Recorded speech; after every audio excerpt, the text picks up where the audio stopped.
Preface. Gone are the days when the enemies of the young Soviet Republic fervently awaited the collapse of the world's first workers' and peasants' state. The land of Soviets proved its viability in the face of armed intervention, and its magnificent performance in the life and death struggle against the Nazi hordes already belongs to history. Gone indeed are many of the illusions harboured by the enemies of communism, but not their hatred and their intention to continue the struggle with all the means that remain at their disposal. Lenin held that it was the fundamental duty of the Soviet press to make a concrete analysis of the forces acting against communism. However secondary they might appear at first glance, this book makes a study of modern Zionism, one of the most tenacious though veiled varieties of anti-communism. Meir Volner, secretary of the political bureau of the Central Committee of the Communist Party of Israel, wrote in a letter to Soviet journalists in January 1968, "Zionism is, alas, a forgotten question, but nonetheless a most actual one." How right he is, for a long time many champions of Zionism were sparing no efforts to make Zionism appear nothing more than an obsolete term. It would be rash to think of it as being purely by chance that what is in effect a bellicose reactionary force should have managed until recently to avoid world public attention. This was without doubt one of the main factors on which the existence of an international corporation of Zionists operating in the interest of imperialist reaction depended. At the time when the World Zionist Organization, the WZO, was being formed, Lenin, with his habitual foresight, noted on more than one occasion that Zionism was a reactionary trend of the Jewish bourgeoisie. Are there any historical facts or fresh data requiring that this appraisal be revised? Something on which Zionists and their supporters have been focusing their efforts for many years. There are no such facts. Indeed, there are hundreds of facts pointing to the contrary. They are to be found first and foremost in Zionist documents and Zionist political literature, which are eloquent proof that Lenin's definition of Zionism holds good to this day. Moreover, unanimously supported by the imperialist forces and having assimilated most trends of Jewish bourgeois nationalism, Zionism has become the major trend of the latter and acquired new reactionary features. Modern Zionism is ideology, a ramified system of organizations and impractical politics of the wealthy Jewish bourgeoisie, which has closely allied itself with monopoly circles in the USA and other imperialist countries. The main content of Zionism is bellicose chauvinism and anti-communism. Attacking the socialist community, the international communist and working class movement, Zionism is also opposing the national liberation movement. Practical proof of this is the aggression of the Israeli militarists against the Arab states, which began in June 1967. Two basic categories of people were impressed by the military results of this aggression: the traditionally narrow-minded and short-sighted Philistines in a number of countries, and the revanchists in Bonn who still take delight in the idea of a blitzkrieg. But the tragedy in the Middle East compelled the vast majority of people who have no use for superficial appraisals of developments to search for answers to a whole range of fundamental questions. What forces created the initial impression that here was Israel taking on a whole group of Arab states single-handed? Who managed to preparatorily brainwash a section of the public in West European countries and the USA in favour of the Israeli militarists?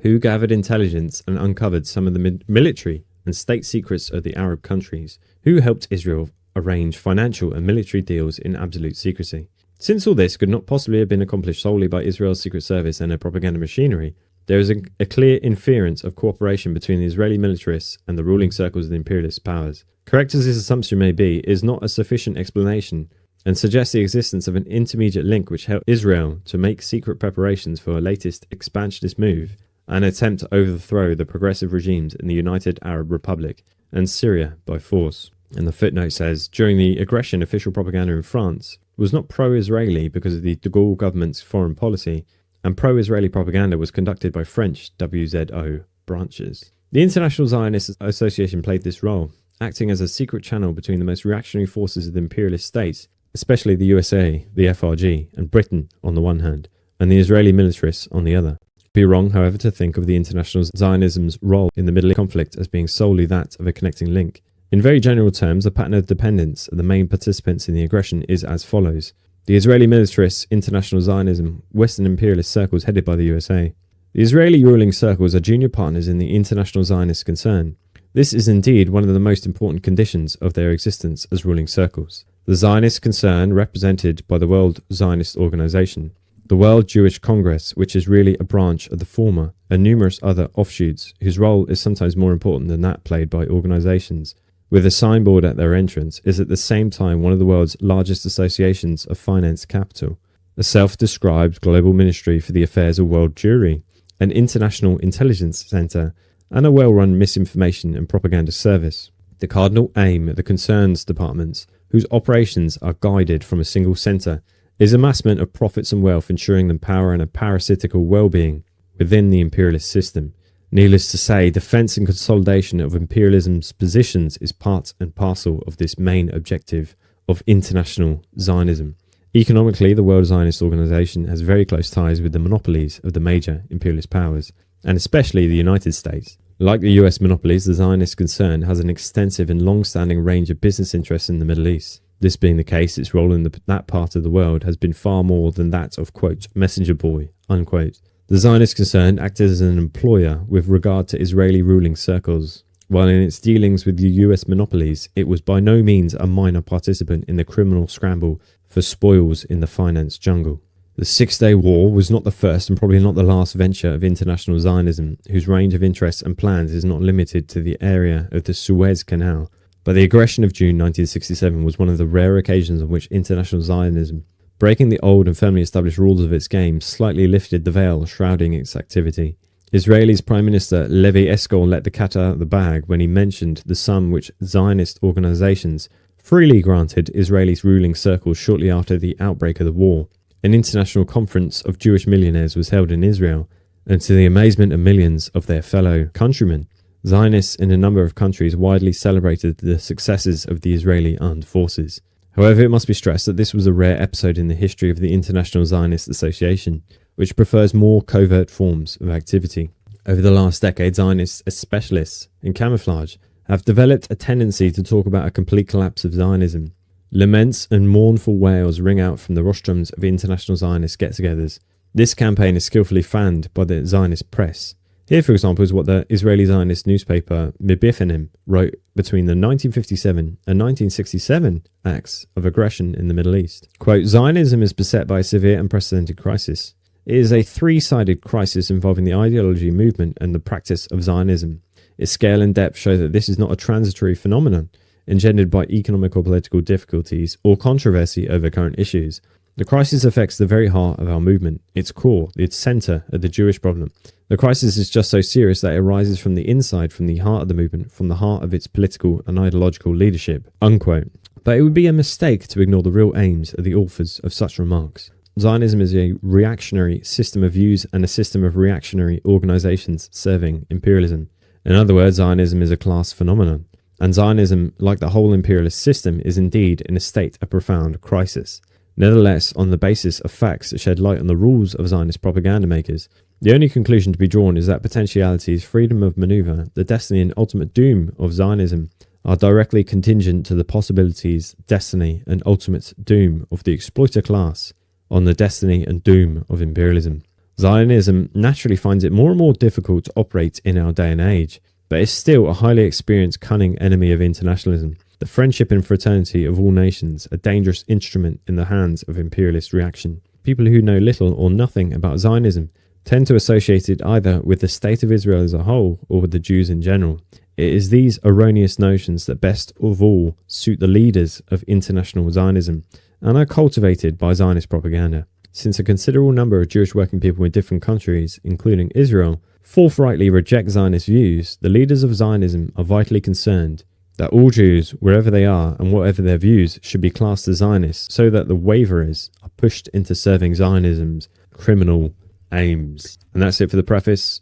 Chapter 1. Myth and Reality. As an ideology and organisation, Zionism made its appearance at the close of the 19th century, a period of fierce class battles of the international proletariat as the transformation of capitalism into imperialism entered its final stage. Ostensibly, Zionist ideology was concerned with the setting up of a, quote, Jewish state, unquote, and thus could well have appeared at first sight to be at once pathetically impotent, clerically naive, and rather touching even with its high-flown phrases of the type, quote, if there is a book of books, the Bible, if there is a biblical people, then there must be a biblical land, ...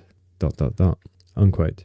It should be pointed out that these words, shedding light on one aspect of the Zionist program, were not uttered by one of the founders of Zionism long since deceased. They come from a speech by General Moshe Dayan, in which he demanded unconditional annexation of the captured Arab territories. In the works of the classics of Zionism, the following themes recur frequently: colonial territorial claims, propaganda of class peace amongst the Jews, and their unification on racial principles in individual countries, and on an international scale, a contraposition of the peoples of the world to the Jews as anti-Semites, moralizing about the racial purity and exclusiveness of the, quote, chosen people, unquote, rejection of internationalism and, quote, theoretical, unquote, substantiation of the need to split the working class movement, and undisguised anti-communism. Zionism emerged as an appendage of imperialist ideology, and it should therefore not come as a surprise to anyone that the forms of this, quote, teaching, unquote, do not correspond to its real content. The World Zionist Organization was founded in August 1897 in Basel at the First International Zionist Congress. Sometime afterwards, the World Zionist Organization created the Jewish Colonial Trust, an international Zionist joint stock company.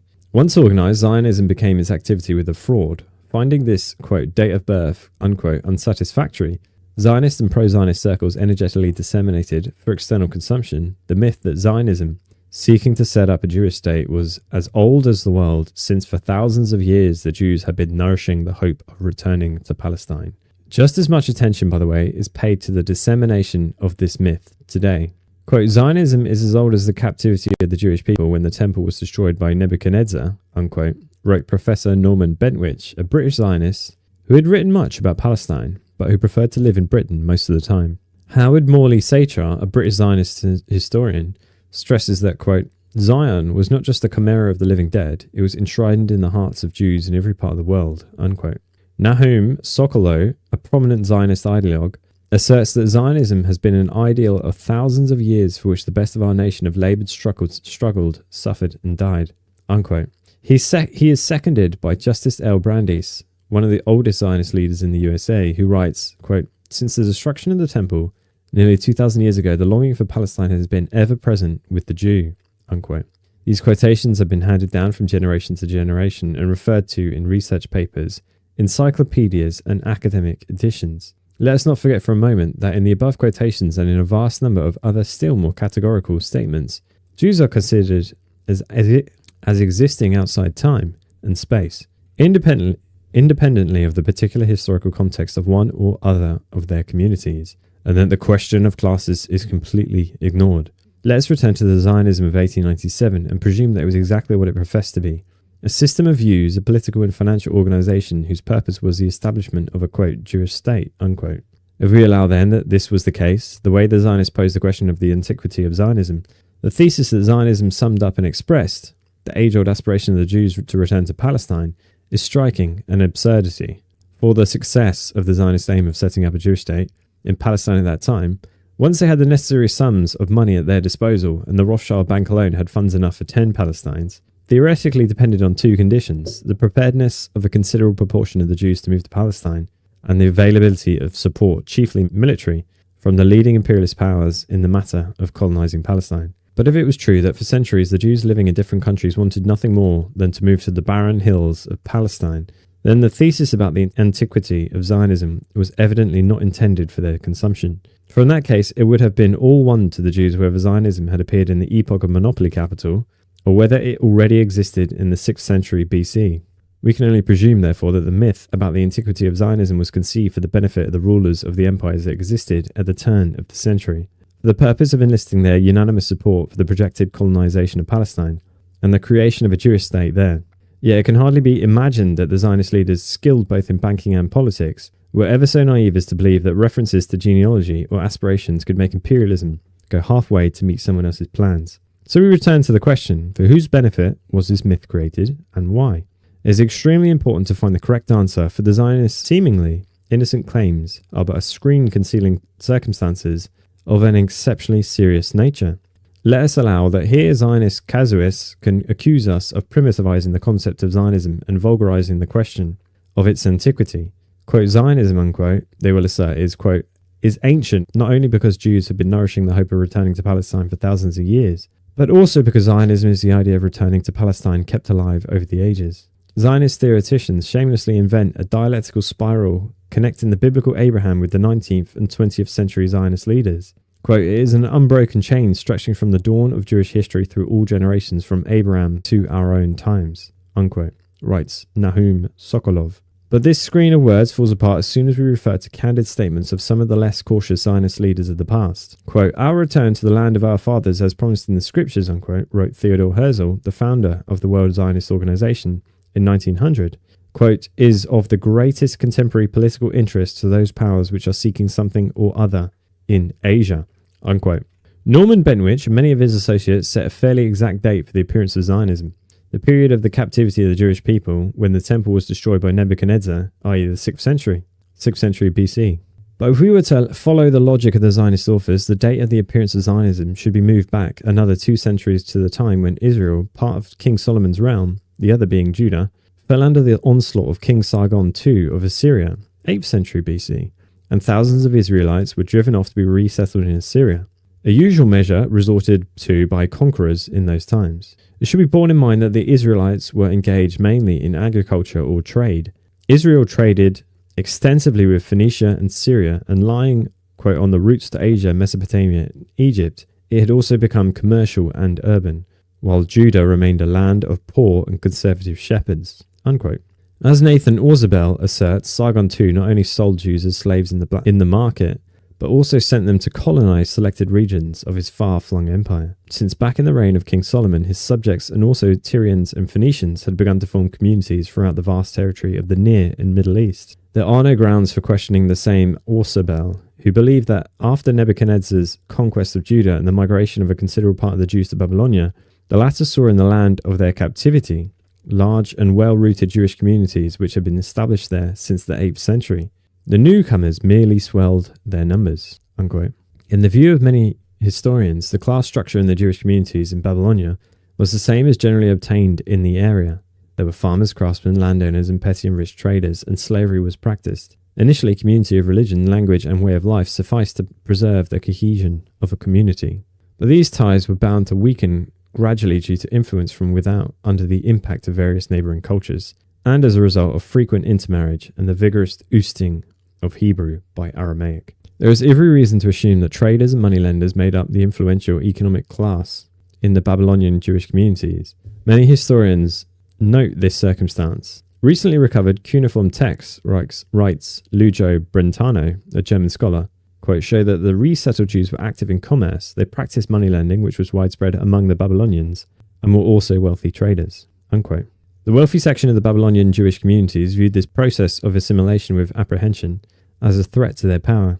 They could not hope to exert their control so effectively in an open and still somewhat alien society as within a closed community. It is thus clear why one of the first, and according to James Parks, the first synagogue should have been established in Babylon, where the selfish interests of community headmen, probably more than elsewhere, made them aware of the need to isolate their refractory co-religionists. The institution of the synagogue vastly enhanced the communal nature of the observance of Jewish religious rites and gripped the Jewish communities in the vice of a still more obligatory ritual.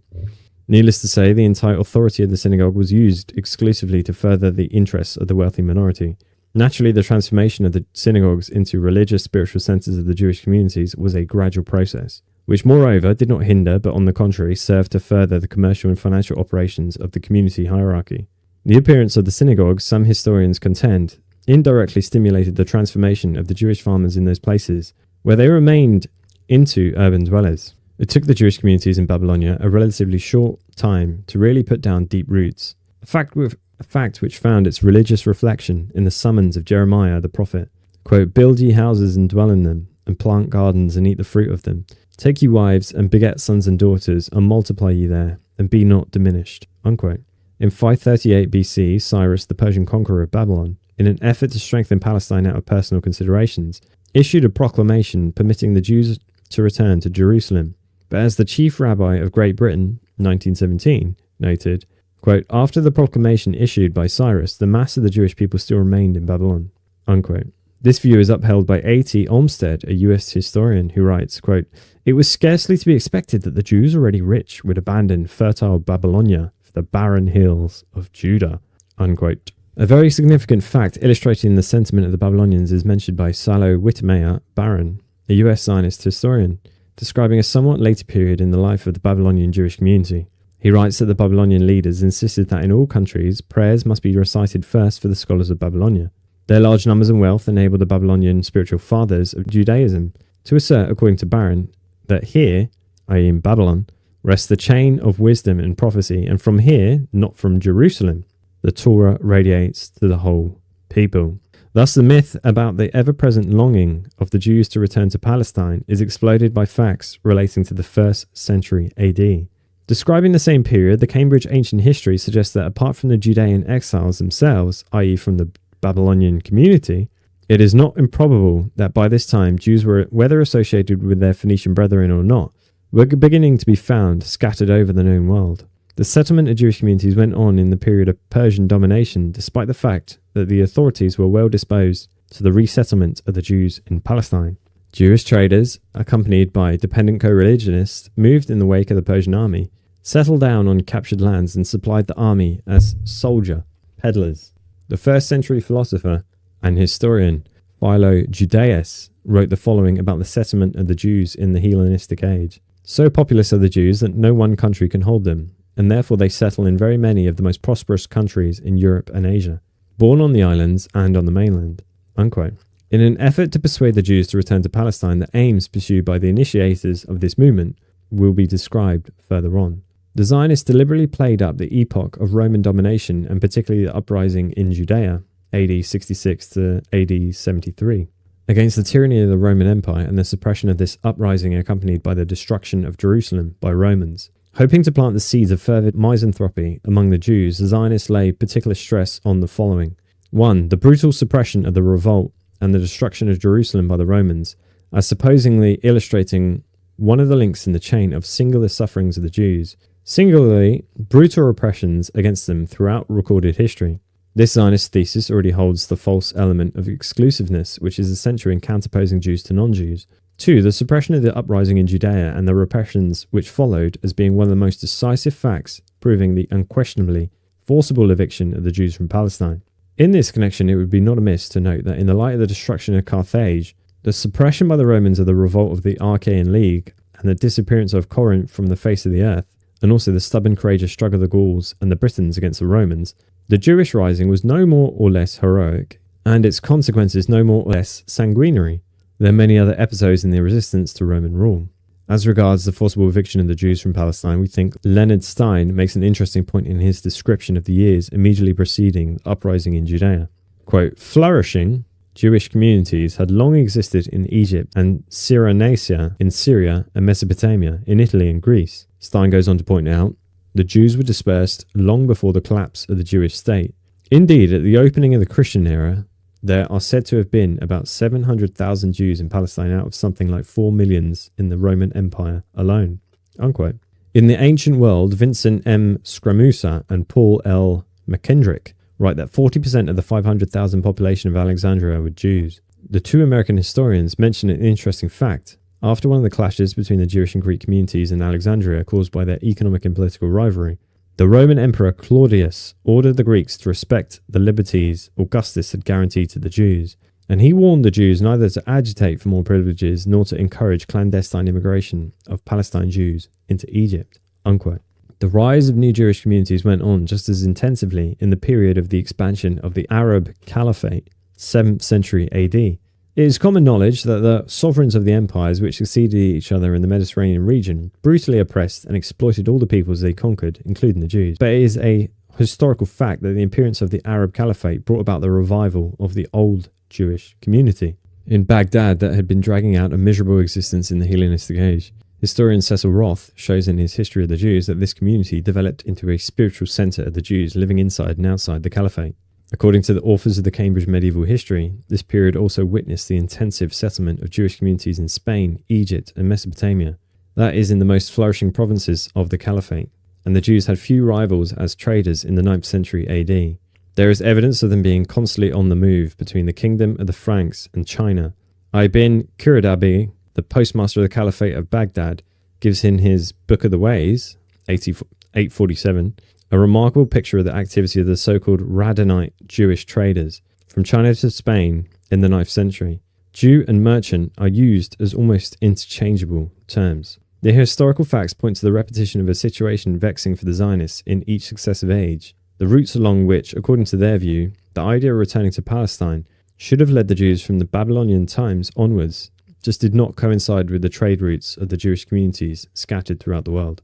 As we have already noted, prior to the Middle Ages, wealthy traders played the leading role in the Jewish communities, and the class composition of these communities did not differ from that of society as a whole. The Jewish hierarchy was vitally concerned with preserving the communities, and did so with the help of the synagogue, which had first appeared in Babylon.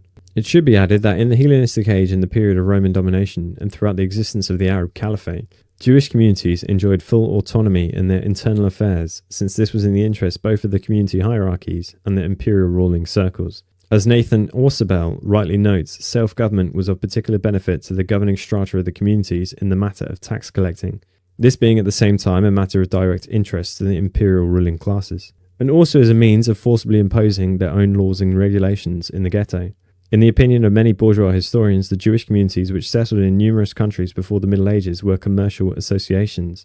But as we see it, this conclusion is correct only insofar as it concerns the wealthy upper crust, whose activity mainly determined the character of the communities, and who, by virtue of economic dependence and relative isolation, were served by all members of the community representing the most diverse classes. We can only speak of very relative isolation of the Jewish colonies before the Middle Ages. Those who conceived the myth about the antiquity of Zionism as an ever-present longing to return to Palestine tried to turn this to their advantage, and formulated a thesis about the racial purity of the Jews, their spiritual unity rising above, quote, class prejudices, unquote, and the urge of the Jews to remain just as they are in the name of their forthcoming return to Holy Zion. Two tendencies clashed in the life of the Jewish communities in those times: the natural tendency of members towards assimilation, and the deliberate policy of insularism pursued by the upper crust in order to further its class interests. With alternating success, the struggle went on until the Middle Ages, when the socio-economic conditions engendering unbridled religious fanaticism, and once again the economic and political interests of the Jewish hierarchy led to the erection, for a short period, of truly insurmountable ghetto walls around the Jewish communities. The following facts prove that the Jewish communities prior to the Middle Ages were far from closed, and that Zionist inferences such as, quote, the purity of the Jewish race, unquote, partly based on this notion of, quote, insularism, unquote, hold absolutely no water.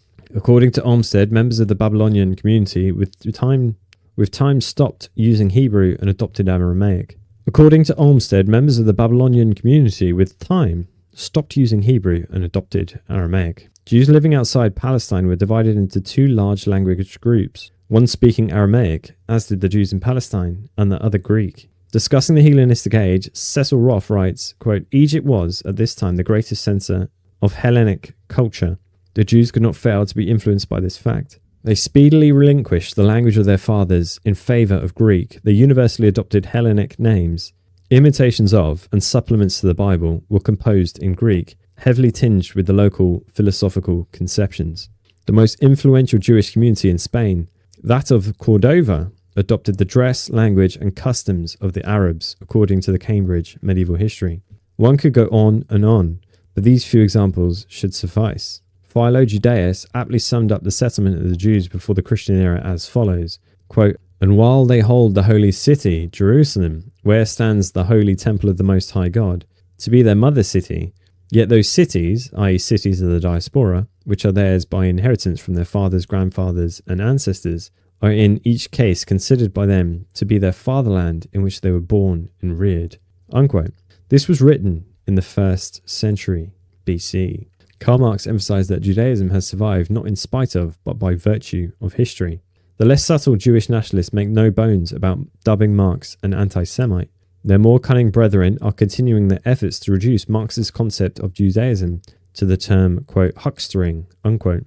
That is, bourgeois huckstering practiced exclusively within the framework of capitalist epoch which Marx studied. A question which should attract the attention of Marxist scholars is the mistranslation into some languages of the term Judentum used by Marx. Evidently, those word jugglers believe that their fraud will go unnoticed. Let us recall what Marx wrote, quote, Judaism has persisted alongside of Christianity, not only as a religious criticism of Christianity, not only as embodiment of doubt in the religious parentage of Christianity, but equally because Judaism has maintained itself and even received its supreme development in Christian society.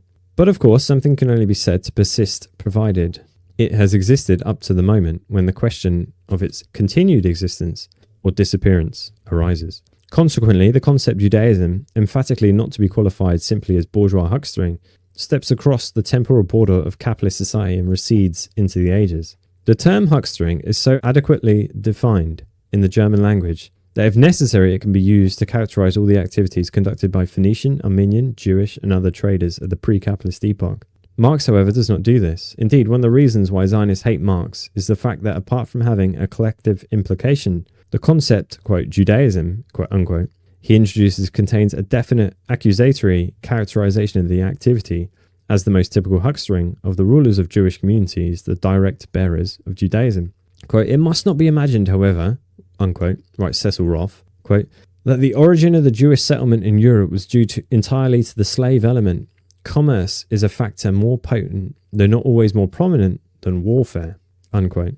By the beginning of the Middle Ages, Jewish settlements appeared in most European countries. It is difficult to attribute this to the persecution of the Jews, as Zionists are inclined to do, for it is known that the Ottoman Empire, which had become firmly established by that time, was hospitable to all those who were persecuted in Europe on religious grounds. The American Zionist historian Bell Halpern asserts that during the Ottoman period, subjects of the Sultan moved freely in and out of Palestine from other parts of the far-flung empire, from North Africa to the Balkans. The Ottoman Empire was hospitable, moreover, to refugees from Christian Europe, but the Jewish immigrants and residents were drawn to Constantinople, Damascus or Cairo, where economic and political conditions were far more favourable, rather than to Palestine. Many bourgeois historians hold that trade had been replaced by money lending as the chief economic activity of the leaders of the Jewish communities in medieval Europe. In the 6th century AD, the Christian church forbade the lending of money at interest. In the 12th century, the laws prescribing punishment for money lending became particularly severe. The Muslim church also outlawed such financial operations. Therefore, according to the Cambridge Medieval History, quote, though the success of these regulations was imperfect, they nevertheless tended to throw the business of moneylending more and more into the hands of those to whom canonical prescriptions did not apply. In other words, into the hands of the Judaists. Medieval laws in many countries prohibited Jews from joining trade guilds, and this too caused the hierarchy of the Jewish communities to turn to moneylending. The character of the Jewish communities, as we have said earlier, was determined by the activity of their prosperous upper crust, served by numerous dependent co-religionists who had nothing to do with the activity and machinations of the ruling class. The principal householders indeed might be financiers, says the Cambridge Medieval History.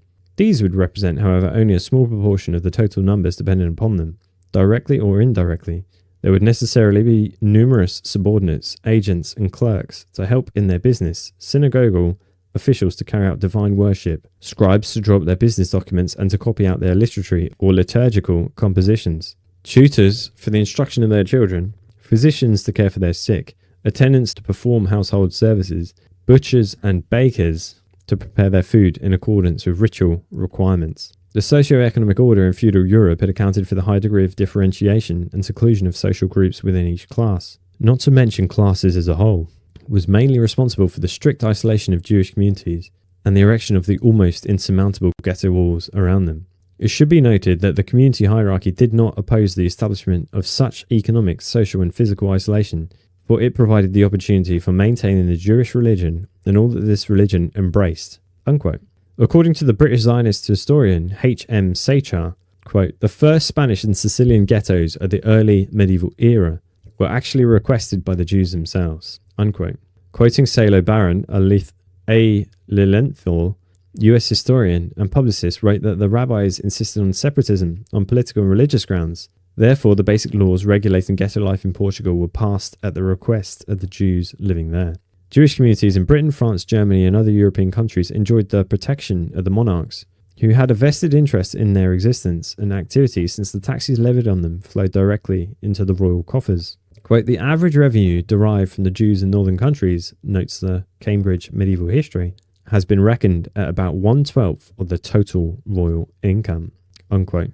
Religious persecution of the Jews in the Middle Ages was largely due to economic motives. T. Galikman, a contributor to the Bolshaya Savitskaya Encyclopedia, makes the following observation. Quote, not content with levying enormous taxes on the Jews, the royal authorities did as they pleased with the promissory notes issued in their name. At the end of the reign of Henry II, for example, the property of Aaron Lincoln, one of the wealthiest Jewish bankers whom the king owed 100,000 STG, was seized by the royal treasury together with the promissory notes and mortgage deeds on land issued in the former's name.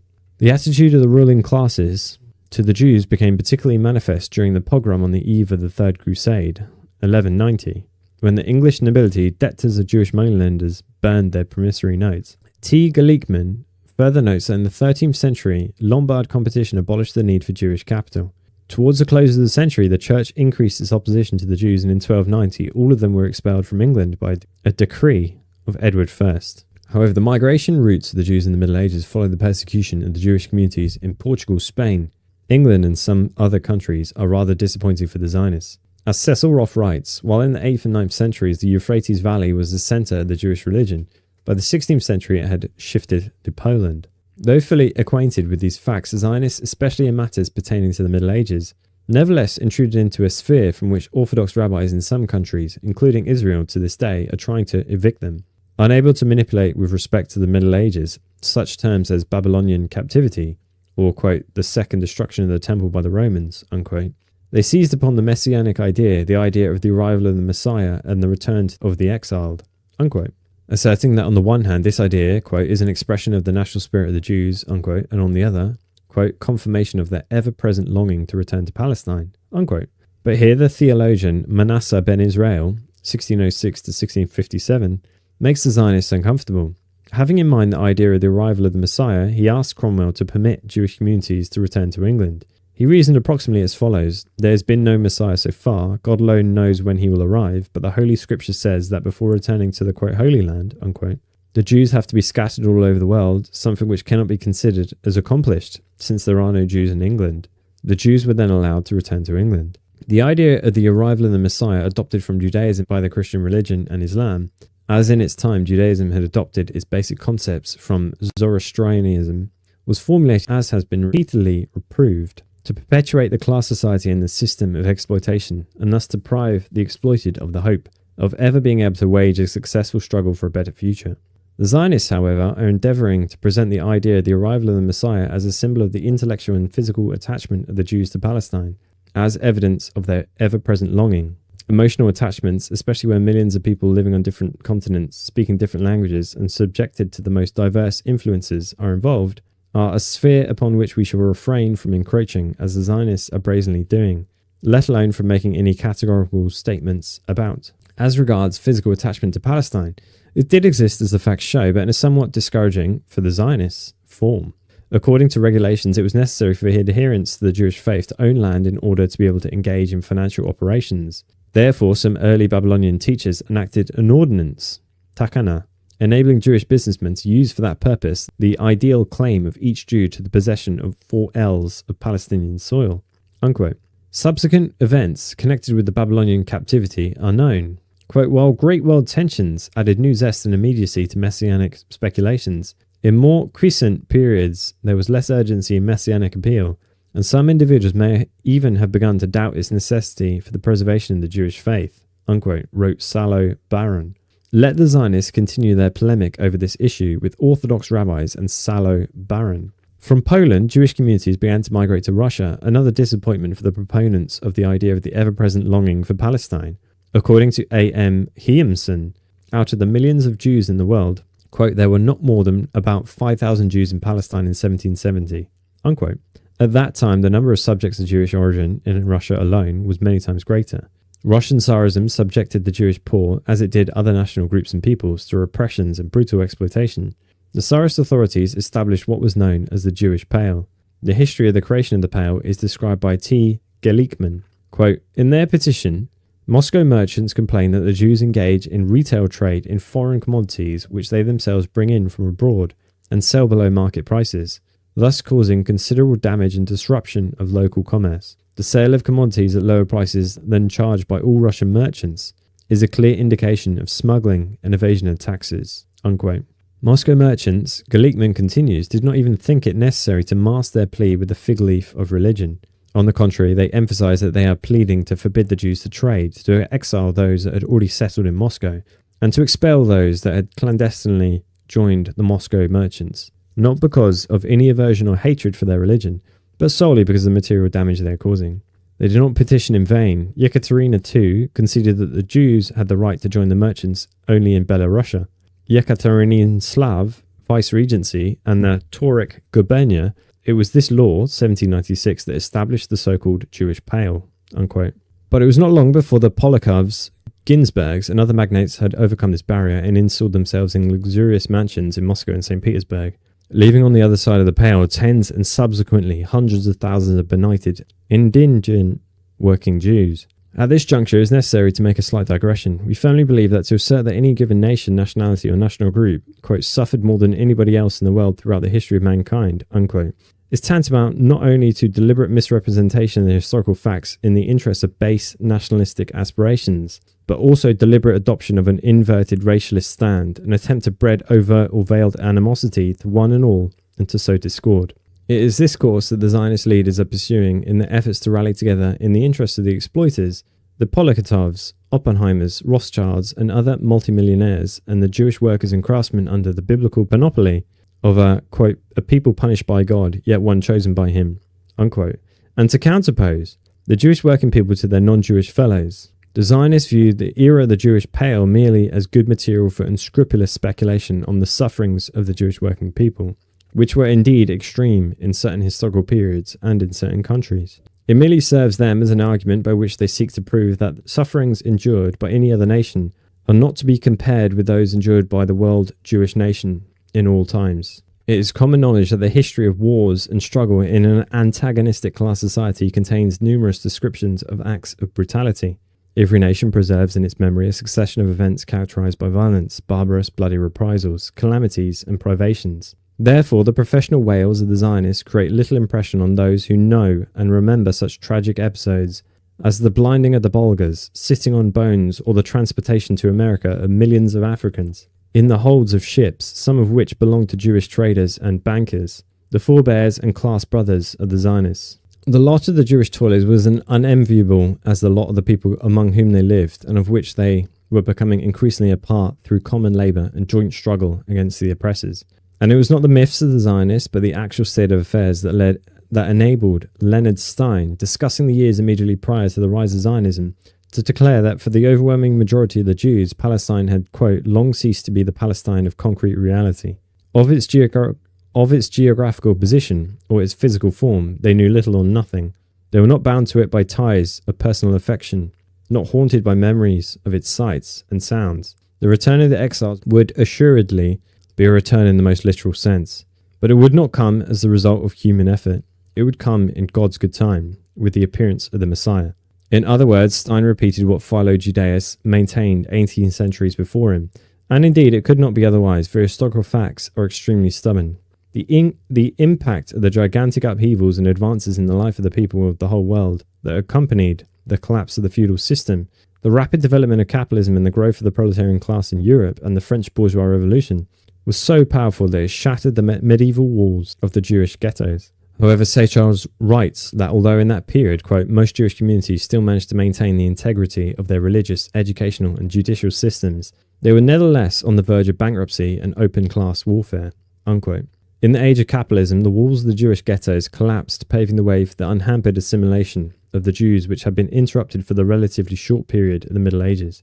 All over Europe, Lenin wrote, the decline of medievalism and the development of political liberty went hand in hand with the political emancipation of the Jews. Their abandonment of Yiddish for the language of the people among whom they lived, and in general, their undeniable progressive assimilation with the surrounding population, unquote. Examining this period, Lenin Stein states in his Zionism, the emancipated Jews of the West could no longer regard themselves as exiles living in a world apart. They had become firmly rooted in the countries of their birth, to which they were attached not only by political allegiance, but also by the closest ties of interest and affection. They had ceased to be simply Jews, and, as Englishmen, Frenchmen, Germans, or whatever it might be, they went their several ways. They could no longer rest content with the old world doctrines of the exile and redemption, which envisages the Jews as the scattered fragments of a homeless people. The rapid process of emancipation mentioned by Lenin cut through all obstacles barring its way and hit hard at Judaism, the mainstay of Jewish bankers, factory owners and traders. Delegates to an all-national conference of representatives of Reform Judaism held in Pittsburgh in 1885 unanimously declared, quote, we do not expect a return to Palestine, unquote. 12 years later, the Central Conference of American Rabbis passed a resolution which stated a disapproval of any attempt to establish a Jewish state. Quote, "America is our Zion," unquote. Still earlier, in 1818, organs were installed in the Hamburg synagogues and hymns were sung in German, in keeping with Rabbi Israel Jacobson's orders. Mention of Zion had already been struck out of all prayers. Quote, "Stuttgart is our Jerusalem," unquote, declared a leader of Judaism in Germany. The polarization of forces in the Jewish communities, crumbling under the impact of developments in the New Age, went on at a rapid pace. Jewish working people were among the 15,000 insurgents exiled without trial or investigation by the French authorities following the Revolution of 1848.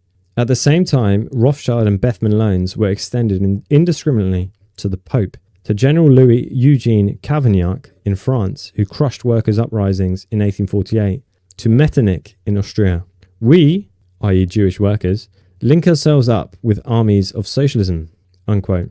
This appeal was heard on May Day 1892, and it was not just words. A steadily increasing number of Jewish workers were joining the strike movement in Europe and America. At the same time, quote, the capitalist Jew called for police assistance to put down strikes, while the rabbi hastens to assist the police with sermons from the pulpit, denouncing the troublemakers, unquote. While Horatio Ginsburg, one of the owners of the Lena gold mines, whose father, Yevzel Ginsburg, was the king of Russia's drinking houses, presented gifts to the royal family in gratitude for the massacre of the insurgent strikers, Jewish working people living within the Pale declared a strike in solidarity with the Lena workers. Analysing the struggle of the working people in Russia against the autocracy, Lenin noted that, quote, the Jewish emancipation movement is far broader and deeper rooted here, thanks to the awakening of a heroic class consciousness among the Jewish proletariat. The foregoing adequately explains the desire of the Zionists to don the robes of antiquity, but the conclusions concerning the reasons that inspired them to invent the myth about the antiquity of Zionism would be far from complete were we to overlook other, no less important developments that have a direct bearing on this matter. Long before Theodor Herzl and co. advanced the idea of the Jewish establishment of a Jewish state, other voices were heard. The voices of genuine Zionists who were actually not only the first to propose this idea, but were also the first to produce the blueprints for colonizing various parts of the world, with the Jews providing the manpower to shoulder the severe trials that would initially face the new settlers. It was these non-Jewish Zionists who propagandized this sort of, quote, necessity, unquote, and searched for sufficiently influential Jews who could lend a, quote, national, unquote, character to the idea of gathering and resettling people of Jewish origin. The first Zionists were the ruling circles of colonial powers. Under the authority of the Dutch West India Company in 1652, wrote Charles P. Daly, quote, a tract of land was granted in the island of Curaçao to Joseph Nunes da Fonseca and others to found a colony of Jews in that island, but it was not successful, unquote. In 1654, England was planning to settle Jews in a colony of Suriname, and France had similar plans for Cayenne. The first attempt to colonize Palestine by settling Jews there was made by Napoleon Bonaparte in 1799 out of strategic considerations, but it ended just as unsuccessfully as all the preceding attempts. Commenting on this, Nahum Sokolow writes, quote, but since the whole expedition, Napoleon's offensive of Syria from Egypt, proved a failure, Jewish opinion, not on the principle but on the opportunity and the means, was divided. Shortly before Napoleon's proposed colonization of Palestine, an anonymous letter was published in France, allegedly written by a member of the Jewish community to his friend. Quote, the country we propose to occupy shall include, liable to such arrangements as shall be agreeable to France, Lower Egypt with the addition of a district of country. Shortly before Napoleon's proposed colonization of Palestine, an anonymous letter was published in France, allegedly written by a member of the Jewish community to his friend. Quote, the country we propose to occupy shall include, liable to such arrangements as shall be agreeable to France, Lower Egypt with the addition of a district of country, which shall have for its limits a line running from Ptolemais to the Asulfic Lake or Dead Sea, and from the south point of the lake to the Red Sea. Further on, the anonymous author gives the following reasons for the occupation of this territory. This position, which is the most advantageous in the world, will render us, by the navigation of the Red Sea, masters of the commerce of India, Arabia, and the south and east of Africa, Abyssinia and Ethiopia, those rich countries which furnished Solomon with so much gold and ivory, and so many precious stones. Unquote. The letter naturally proposed that this wealth be shared with France. Even Sokolow concedes that the letter had been published at the suggestion of those then in power in France. If, however, the efforts of the French colonialists To use Jews to further their own interests in the Middle East can be viewed merely as a historical episode. The steps taken in this direction by the British ruling circles should be seen rather as a consistent implementation of a well-elaborated plan. In 1840, the leading European colonial powers, struggling for influence in the decaying Turkish Empire, raised the question of the future of Syria, then occupied by Egyptian troops.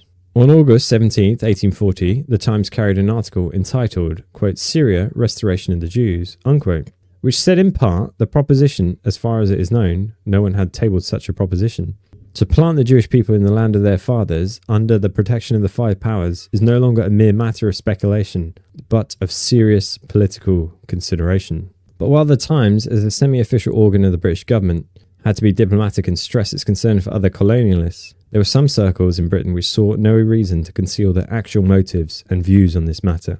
The Earl of Shaftesbury, a prominent British statesman, in a letter of September 25, 1840 to Viscount Palmerston, the Secretary of State for Foreign Affairs, wrote that it was essential to make Syria a British dominion. He underlined that this would require both capital and labour, and that capital was, quote, "of too sensitive a nature to flow with readiness into any country where neither property nor life can be regarded as secure," unquote.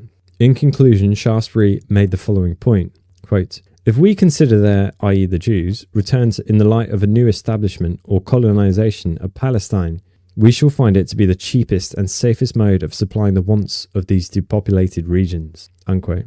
The colonial powers' struggle for influence in the Middle East was extremely intense in the period immediately preceding and following their construction of the Suez Canal.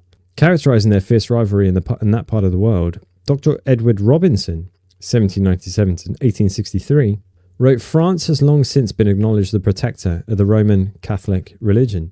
In the members of the Greek Church, the Russians have even warmer partisans. But where are England's partisans in any part of Turkey?" Unquote. England sought to secure the support of the Oriental Jews by passing an act of protectorship over them and to persuade the European Jews to move under her aegis to Palestine.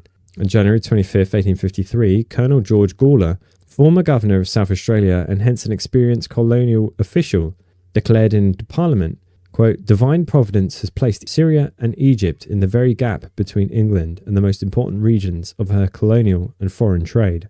India, China, the Indian Archipelago, and Australia. Hence the providential call upon her to exert herself energetically for the amelioration of the condition of both these provinces. And it is now for England to set her hand to the renovation of Syria through the only people whose energies will be extensively and permanently in the work, the real children of the soil, the sons of Israel." Unquote. It is noteworthy that in his pastoral letter in 1854, Dr. N. Adler, chief rabbi of Great Britain, in effect opposed such appeals. He wrote that the destiny of the Jews lay in the hand of the Lord, who commanded, quote, "not to stir neither to awake his love until he please," unquote. But as time went on, more and more people appeared who wanted to awaken Yahweh. In 1866, Henry Dumont, founder of the International Committee of the Red Cross, suggested the founding of an Eastern International Society to promote the development of Palestine, quote, "with the participation of the people of Israel," unquote. He pointed out that influential men in France, England, and elsewhere are favourably disposed to the scheme. Such collective ownership, unquote, however, was not calculated to suit the British. Writing at the close of his political career, the Earl of Shaftesbury noted in the press, quote, "Syria then will be a place of trade preeminence. And who are preeminently the traders of the world? Will there, when the coming change has taken place, be any more congenial field for the energies of the Jew? And has not England a special interest in promoting such a restoration? It would be a blow to England if either of her rivals should get hold of Syria." Unquote. It is difficult to accept that a Christian pastor, the Reverend James Neal, could have been unaware that according to Judaistic canons, it was God himself through his Messiah who was to gather all the Jews together in the shadow of holy Mount Zion. Not all embarrassed by this circumstance and in compliance with the interests of the English ruling circles, he wrote in 1877 in his book, Palestine Repeopled or Scattered Israel's Gathering, that owing to the heat, the difficulties caused by the Arabs, lack of efficient protection, and the like, it was doubtful whether English people could colonize Palestine as successfully as they had North America. He suggested, therefore, that the Jews be used for this purpose. The British Prime Minister Herbert Asquith wrote in his diary that his successor Lloyd George used roughly the same logic. Describing a discussion of one of the numerous plans for gaining possession of Palestine, Asquith observed, curiously enough, the only other partisan of this proposal is Lloyd George. who I need not say does not care a damn for the Jews or their past or their future, but thinks it would be an outrage to let the holy places pass into the possession or under the protectorate of, quote, atheistic France, unquote. In the 1870s, the Syrian and Palestine Colonization Society was founded in England, quote, to promote the colonization of Syria and Palestine and the neighbouring countries by persons of good character, whether Christians or Jews, unquote.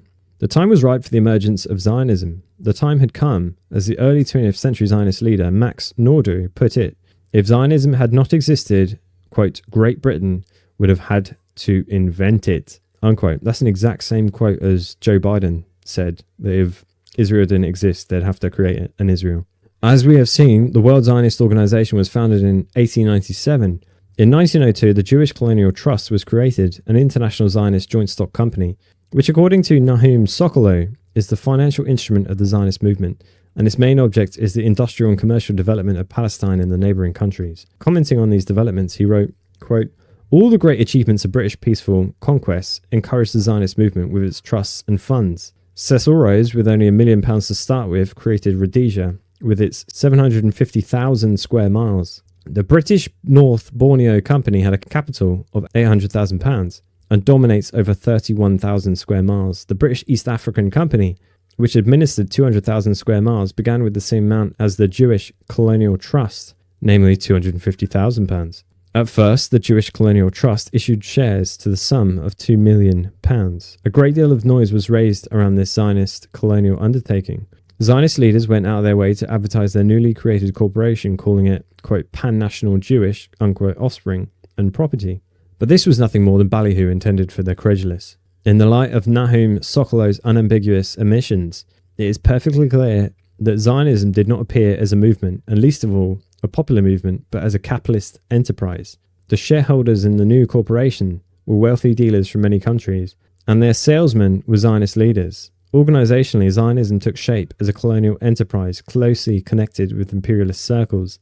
Its needs served by the International Association of Zionists. I think that's about as clear as you can get into it, that it was a capitalist enterprise. It was this state of affairs that enabled Baron Edmund de Rothschild to declare shortly before the First World War that but for him, the Zionists would not have moved a step, and that at the same time, without the Zionists, his efforts would have been futile.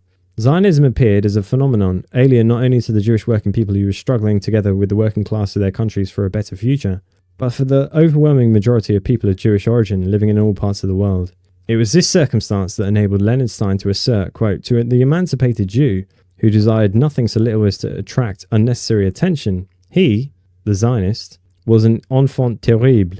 The reformers who saw in Zionism not a mere inconvenience, but a menace to spiritual values, which they sincerely prized. He was equally obnoxious. To the ultra-Orthodox, at the opposite side of the scale, he was a little better than an unbeliever engaged in a presumptuous attempt to force the hand of the Almighty. Nevertheless, Zionism did make its appearance. What were the basic reasons? Let us briefly formulate them here, by way of summary of the foregoing. 1. Rivalry between Britain and France, and later Germany too, following her national consolidation in the Middle East, which was still within the boundaries of the rickety Ottoman Empire, and the struggle for its final partitioning compelled each colonial power, well aware by the turn of the century that the days of unrestrained colonization were over, and each fresh colonial acquisition was likely to provoke sharp military countermeasures by its rivals, to find plausible excuses for expanding its sphere of influence. The idea of resettling the Jews in Palestine, and as we shall see, into any country that happened to be of immediate interest, long since nourished by British ruling circles, appeared to provide the best possible opportunity for respectable colonization. Even Bismarck, who intended to settle the Jews along the Berlin-Baghdad railway, planned to use this idea. Such projects, however, could not be carried out without human resources, which England, for so many years, sought in vain to secure. Consequently, the British, French and German imperialists were definitely interested in assisting the forces prepared to carry out the mutually advantageous enterprise of colonizing Palestine, or like Bismarck, other parts of the Ottoman Empire. 2. The exacerbation of the class struggle at the turn of the century forced imperialism to consolidate and support all forces that in one way or another opposed the international proletarian movement, class solidarity and the struggle of all working people. It follows, therefore, that the rulers of all the major European states, without exception, were objectively interested in a phenomenon such as Zionism. 3. The process of class differentiation, the disintegration of the Jewish communities, and the desire of the Jewish working people in all countries to throw off the control of community leaders led people from the upper strata of the communities to coalesce in order to re-establish and consolidate the erstwhile hegemony in any form, and thus establish full control over the Jewish working masses. Consequently, there were also concrete political prerequisites for the formation of the World Zionist Organization. In other words, Zionism arose as an attempt of the pro-imperialist Jewish bourgeoisie to re-establish the control, now by bourgeois sections, lost by the leaders of the Jewish communities over the Jewish masses, to retard their undeniable progressive assimilation with the surrounding population, to create in each country and on an international scale a political and physical reserve capable of being utilized in the interests of Zionism's chief ally and senior partner, namely the strongest imperialist power at a given time. This attempt found its embodiment in the Jewish Colonial Trust and the World Zionist Organization. Plainly, the Jewish state slogan acquired in the concrete conditions of the late 19th and earlier 20th centuries a purely instrumental nature. Zionist leaders had never viewed the creation of a Jewish state as an end in itself, but as a means for attaining other, bigger goals: the re-establishment of control over the Jewish people, the greatest possible enrichment for the sake of power and parasitical prosperity, and the defense of and consolidation of imperialism. The myth of the antiquity of Zionism, which is being spread to this day, was conceived for the purpose of concealing the actual class content of Zionism, its real aspirations and designs, erasing from the memory of the people the real date of its birth and the causes that engendered its rise, and convincing the Jews in all countries that Zionism was what had wanted all their lives, although for some reason they failed to realize it. Well, that's a killer chapter 1. I think the comparisons to Rhodesia are quite succinct in how this ideology has gotten hold of most imperialist powers. But yeah, I'm going to stop the reading there, and I'll catch you on the next one for chapter 2, A Time to Cast Away Stones, and A Time to Gather Stones Together. Remember to like and subscribe.